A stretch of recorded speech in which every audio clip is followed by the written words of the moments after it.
फुकुओकाका नेपाली विद्यार्थीको भिसा प्रकरण चर्चामा 30 दिनभित्र जापान छोड्न भनिएको दाबी। जापानको फुकुओकामा रहेका 67 जना नेपाली विद्यार्थीसँग सम्बन्धित भिसा प्रकरण सामाजिक सञ्जालमा व्यापक चर्चाको विषय बनेको छ।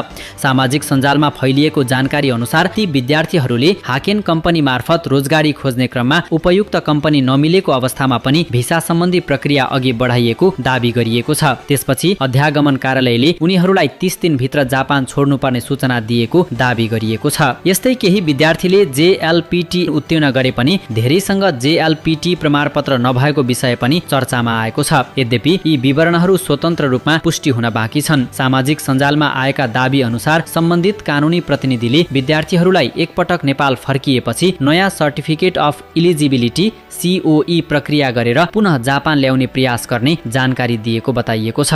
तर यसबारे आधिकारिक निकायबाट पुष्टि भएको छैन। हालसम्म जापानको अध्यागमन सेवा वा सम्बन्धित शैक्षिक संस्थाबाट यस घटनाबारे आधिकारिक विवरण सार्वजनिक भएको छैन। त्यसैले सबै जानकारीलाई आधिकारिक पुष्टि नभएसम्म सावधानीपूर्वक लिन आवश्यक